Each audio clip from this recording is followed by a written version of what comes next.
Good morning, everybody. We're going to talk about blueberries really quick today.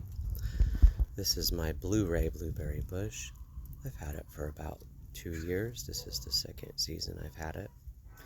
When I first bought it, you can see the older brown canes there. There's about 3, 4, maybe 5 of them when I first brought her home. But all these green canes here, 1, 2, 3, 4, 5, 6, 7, 8 of those grew last year.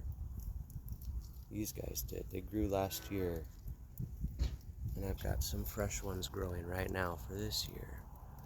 Fresh little baby canes. There's 4 there, 1 over there, the 5, 6. Looks like we've got 6 or 7 of them growing up.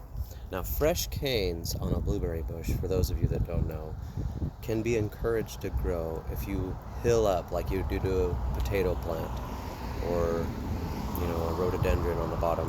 Hill up that soil almost like you're mulching it, but it could be the soil. Don't just use the mulch. Actually, put soil up there. That's the key part. And just mound it up against the canes. Make it so it looks like the blueberry bush is growing out of an old molehill or something. And that's my secret, my trick for causing this encouraged cane growth to happen. Now this guy is doing the best, which is why I started over here. And even all of the canes that are already grown are putting out an obscene amount of fresh growth, even though she's loaded down with berries. But the other key thing is not, for you to have the fresh new growth down here, all of this growth up here needs to be like beyond happy. It needs to you need to give it everything it needs and make sure your soil pH is correct. For those of you that garden organically like myself, one of my secrets is compost tea. I use citrus peels. You just take orange, lemon peels, any citrus, and you dice them up and put them in a mason jar of water and soak it for about 5 to 14 days and burp that jar every day. And then you got yourself a good blueberry compost tea. It'll lower that pH down to about 4.5 to 5 and maybe even a little bit lower, sometimes down to 4. And the blueberries love it. Give it a couple doses of that and then just water them for a few days. These guys are going crazy though. All this new growth. A couple of them are shooting out new canes out the bottom too, like that guy.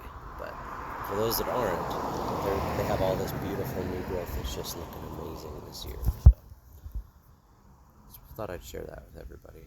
And a good thing to feed them with would be like hardwood ashes. I use them out of my smoker. I put hardwood ashes on everything in the garden that fruits, and it helps it a lot.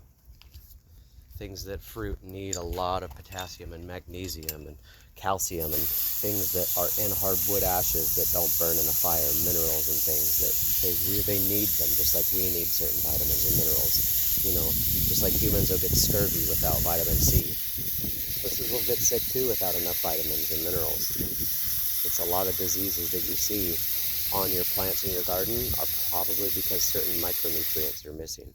I mean, if you notice, look around at this bush, there's no spots, there's no disease, nothing's